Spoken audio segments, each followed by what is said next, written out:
The final regular season game of the year is finally here in Carbondale. It goes by in a blink of an eye, and as we've said time and time again, another important one is in front of Southern Illinois as they welcome in the Indiana State Sycamores. Alongside Mike Trude, I am Luke Martin. Mike, this game, it's simple. For Southern, win, you give yourself a chance to continue your season. Yeah, 7 wins is usually the bar mark for the FCS playoffs, and the Salukis have been on 6 for way too long.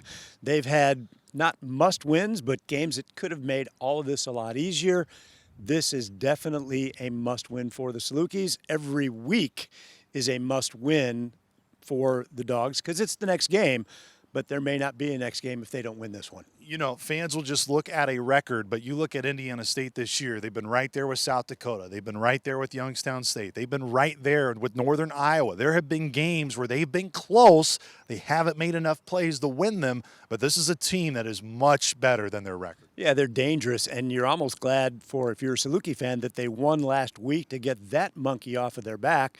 They're coming in with a record of 1-9, but this is a team that if they didn't play in the Missouri Valley Football Conference, if they were in another conference, could possibly have 3, 4, or 5 wins on the year. For this Indiana State team, they've really dealt with the injury bug this year. They're all conference safety. Rylan Cole hasn't played a game. Their quarterback, Cade Chambers, was out early to start the year, which then opened the door for a freshman in Elijah Owens. Now Chambers and Owens, those are 2 more than capable quarterbacks that now direct the offense for Indiana State. They are, and the offense seems to be getting a little bit better with each game they play, and that's not good news for the opponents that Indiana State has to play, and that's Southern Illinois on Saturday.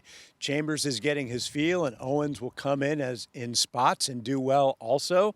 They're still struggling to get touchdowns, so they've had to settle for some field goals, but you feel like they're on the brink of maybe putting things together, even though it's the last game of the year for them. What has helped those quarterbacks is the running back room. Justin Dinka is now healthy. He is an explosive running back, and a young tailback in Ples Lawrence who really reminds Sycamore fans of Shakir Bell.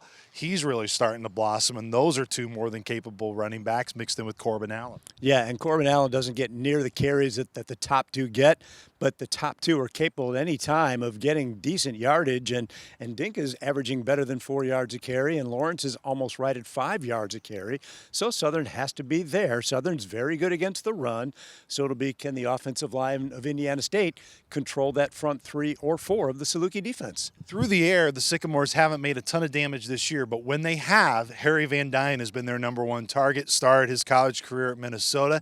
He's a Big Ten talent, and he's a big, tall, wide receiving target. Yeah, the wide receivers, Van Dyne and Caton and Barrett, are their top 3 leading receivers. Van Dyne, I mean, he's huge. He's 6'5", 6'6", and obviously a very good target. They don't throw to their tight ends very much. They have 3 or 4 different tight ends that have played.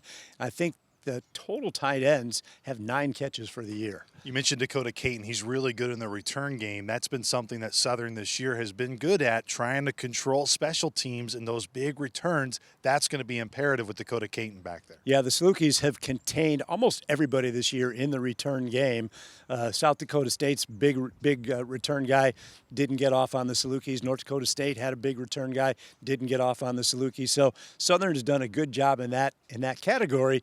You'd like to think Southern could do well when they get the opportunity to return a kick or a punt. Just hasn't happened much this year. Don't be fooled by Indiana State's record in terms of the strength of their defense. They have a really good defense. Garrett Olendijk is an outstanding linebacker, really paces everybody on that side of the football. Yeah, Olendijk has been amazing this year. 87 tackles. He's got an interception. He's got a forced fumble, and he's got 3 sacks in the last game and then 7.5 on the year. He's good.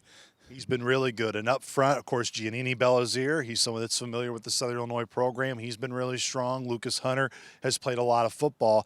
The defensive side has kept Indiana State in games. It has. Their front 3 or 4, when they play, don't have a ton of tackles. The tackles are made by the linebackers and the secondary, but the front 4 does the job of opening gaps in that offensive line to give those linebackers and the defensive secondary that opportunity to get those tackles. Well, Mike, we've talked about it. This game, you have to win it to even get anywhere in terms of what is next week. So from an SIU perspective, I feel like that clears the mind. You can't worry about what's going on elsewhere.